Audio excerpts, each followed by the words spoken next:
Hi and welcome to Tweet Street. I'm Mick Tiffany and I'm a novice lizard canary keeper and breeder. Join me on my journey as I strive to breed birds good enough for the show bench.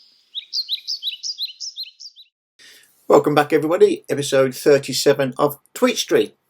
In this episode we'll have a little chat about Defra. It's now a legal kind of requirement in England and Wales to do certain things with birds at the moment, and I'll quickly scan through my opinion on that. And we've just had the Stafford Show, the national, last Sunday, so we'll get on how well we've done there. Some really interesting little things, and I've never been there before, so it was for me it was great. A proper eye opener, massive show, huge. I think I'll take a bigger packed lunch next time. But yeah, that's what we got in store, and my other usual waffle. So stay tuned. So, as usual, I like to run over what the weather conditions are like here in England at the present time, and it is drab. It's cold, wet, generally reasonably shy. The other night, however, it was, as you can see on the leaves on the ground, dead leaves on the dirty ground. Good song, if anybody knows the White Stripes. Yeah, lots of leaves everywhere, proper autumn. You got that feeling about it. The birds are a bit fluffy up, and they're not overly amused at getting a bit chill sometimes. Now, the other night it was very cold. It dropped to 4 degrees. We get a bit of a frost alert. With a clear sky, and we had a bit of an aurora, which is nice to see. This was on my way home from work. I just pulled over, put the camera on top of the car roof, put it onto night photos, which you can do on a Samsung if you've got a Samsung mobile phone. Pop it onto night, tap the button, and it took some photos, and this was one of them. So that was nice to see. Couldn't really see with the naked eye, can really see the pink side of what you're looking at. Unfortunately, couldn't quite see the greens. It's a bit muted. If I'd have stayed out all night, I'm sure I would have seen a better light show. But nearly midnight on the way home from work, yeah, that ain't happening. Not staying out. So that was the weather, and that's what we've been going through at the minute. So the day times are very short. And that's obviously, the guys are now all molting, or nearly through the molt. One or two of them still got a few little feathers just to come through. And but yeah, that's it. It's a drab time, but it's our competition and show time, so it's added excitement involved in there as well. Right, okay. Well, I waffle on a little bit about Defra. It only really affects us here in England, Wales, and kind of Scotland on their tweaky rules that they have there. And so I'll just put a little video on of some birds fluttering around, so you've got something to look at while you hear me waffle in my own way. So Defra is our department for the environment, food and rural affairs here in England and Wales. And they've decided from the 1st of October this year, which is now gone, that we have to register all our birds. They were shouting about this is a law and it must be done. Other people were shouting it's not a law, so we need to have a look at, or I had a look what goes on. So they ask is to register as a keeper of less than 50 birds or more than 50 birds. So if you've got up to 49 birds, there's one registration form. If you've got 50 or more birds, it's a different registration form. Now I generally keep just less than 50, so I wander over to the less than 50 side. And what they are saying is you need to register unless you can fulfil these 2 criteria, and they are fully housed in a dwelling or a purpose-built room. Well, mine are, but I've got the outside aviary, so didn't tick that box. And it also says then no access to open air. Open air, obviously I've got a small aviary outside. Now all my birds don't go outside. They have spells outside, but of course they can come in contact, and all this is about really is trying to avoid bird flu and other diseases. So even if I block the aviary off and just have it inside, which would be fine. They say there's a but, and the caveat is if your birds are taken outdoors at any time, example, exercise, no, trained birds, no, bird gatherings or shows, they must be registered. Of course, I'm breeding to show my birds, so in that case I need to register the birds regardless. So it matters not that they can go out into the open in the aviary outside once in a while anyway. So what they're saying is that there is a potential that a wild bird could come past and they could catch something.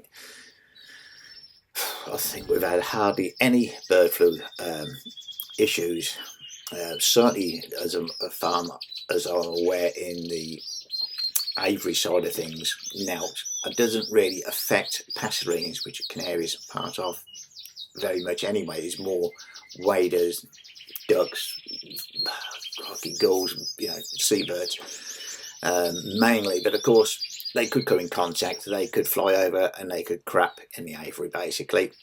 They could die and lay on top of an aviary, I suppose, and it's whether we come in contact with dead birds out in the wild and bring that disease back, which is a potential, of course. So they're asking us to register. Now, it's something we have to do if you want to show the birds. If you're not going to show your birds, and if you've just got one, Polly the parrot sitting in the house, not a problem.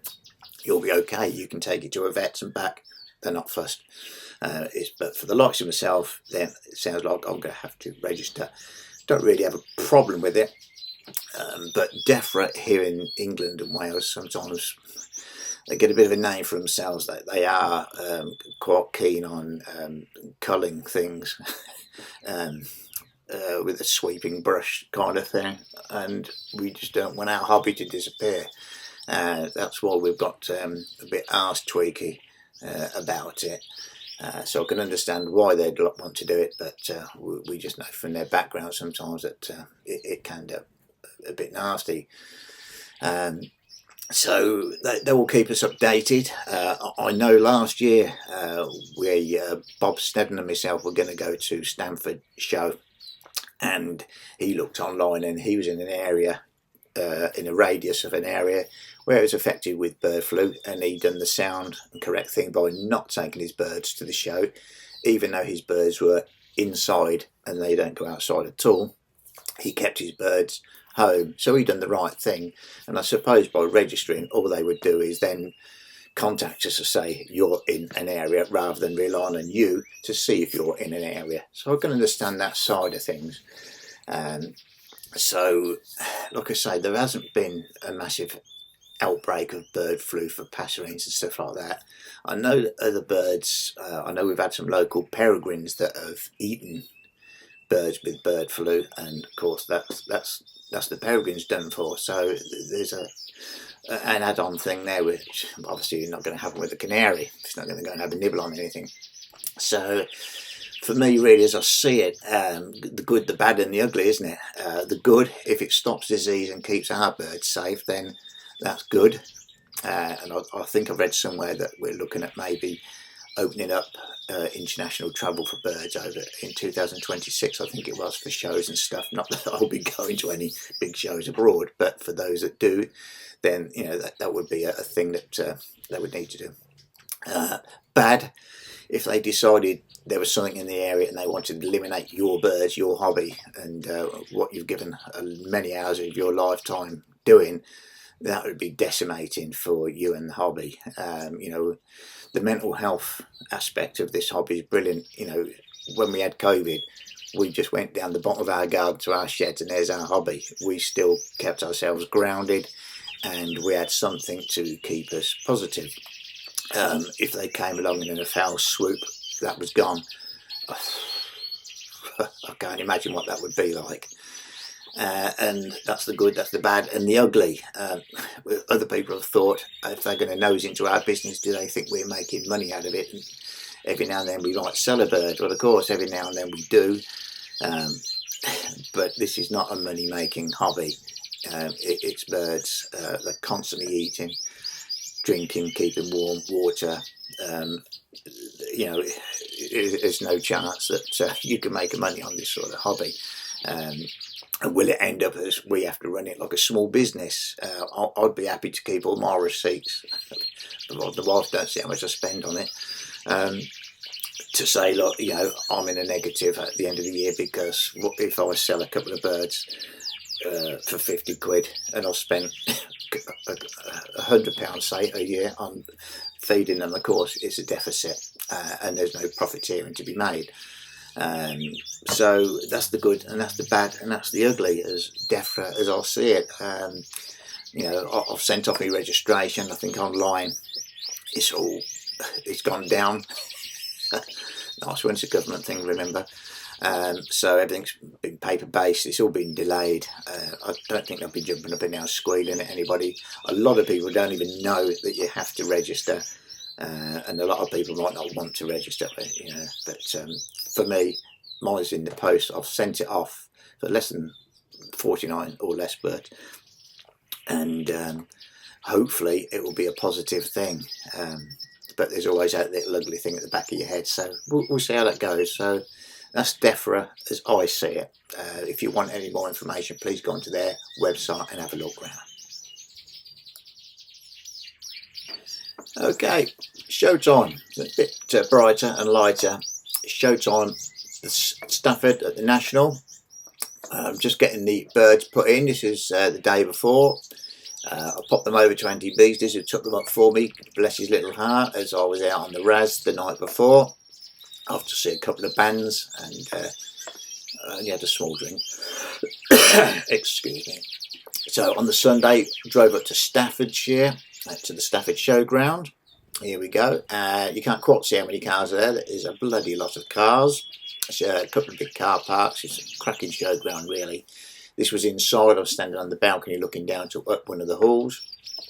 You can pretty much see everything there is for sale there as you go around. There's so much to choose from.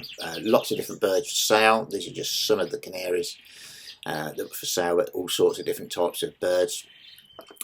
This was one of the rooms that the show birds were in. As you can see, there are a lot there. I tried to get a bit of height on the camera, so you could see it. You could see the side of the hall is huge.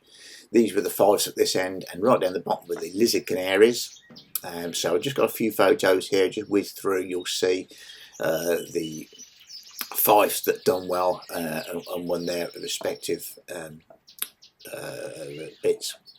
I'll put my teeth in for the later. But I took 6 birds. Now, I'm just going to waft on to here. As you can see, this bird was giving me a headache. And if you remember, it was one of the orphans, and here's the orphans being fed.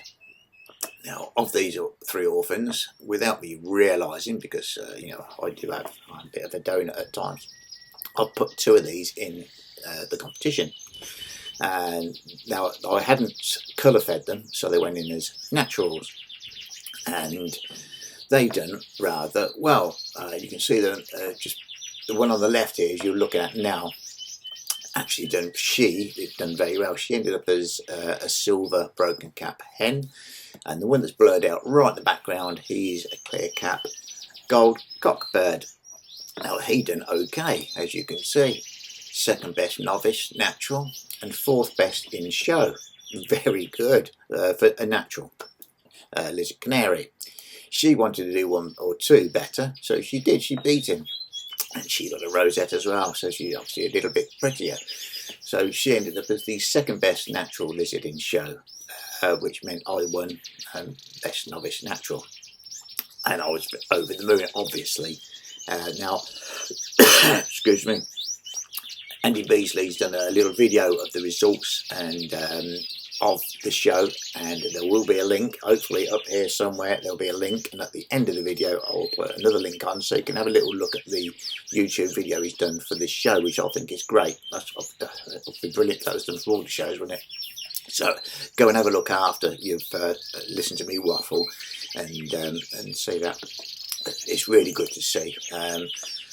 Also, young Toby Ashpole Jr., he got some cracking little lizards. He's done really well, and you'll see how well he got on as well when you go and see Andy's little videos he's done in the show. So that was cracking. That was brilliant. Well done, matey. So right, back into the bird room. I've got a couple of changes happening this week. So I've had a bit of a clean around. I've moved some of the birds round. I'm trying to remove some of the birds to make a bit of space. So there's a bit of a corner there. You can see it's a bit messy. I've cleaned it up. Give them a jet wash. Put the cages back in. Some of the birds are still singled off. Some of them are in groups of 2s and 3s into their respective order, so I can see which one I believe is the best bird.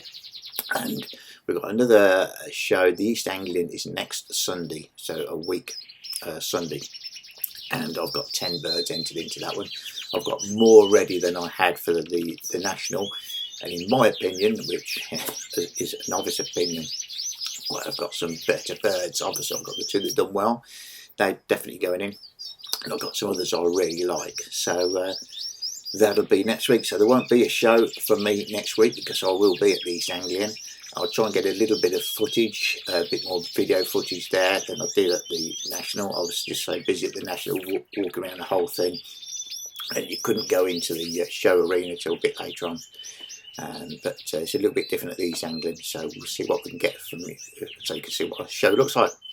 So what you'll see now is a list of the rest of the shows, and then at the end of that, that'll be it, and you'll see some links for Andy's little video, which is well worth a look, so please go and have a look-see. So thank you very much. I've really got to get a new set of these teeth in. Thank you very much everybody for tuning in and watching, spending the time to watch. If you haven't subscribed, please do. Click a like if you like it. If not, my apologies. It's just me doing my thing, just a man in a shed. So speak to you soon, everybody. Bye-bye. A week later, on the 13th of October, Sunday the 13th, the Scottish National, Scottish LCA. Again, the judge is Chris Jordan. That's up in Grangemouth. On Sunday the 20th of October, it's the East Anglian Lizard Canary Association. Great show. Judges there from Belgium, Bart Deckers and Roland Gert. I'm hoping I got those names right. If not, they can have a go if they want to get there. That's it in Elmneth. Number 4, Sunday the 3rd of November. That's the LCA Classic. The judges there, Hugh Evans and David Allen. That's Road in Northamptonshire. Then there's Sunday the 17th of November. That's the Scottish Lizard Canary Association. The judge there is Joe Coakley. That's in Grangemouth in Scotland. Number 6 is a Saturday. That's the 30th of November. That's the Southern Lizard Canary Club. Hopefully should be doing that one. The judge there is David Allen, and that's in Wendover. And the last one I've got here listed at the present time, number 7, is Sunday the 1st of December. That's the Midland Lizard Canary Association. And the judge there is Andy Williamson, and that's at the Greasley Sports and Community Centre. And that's what we've got listed at the moment.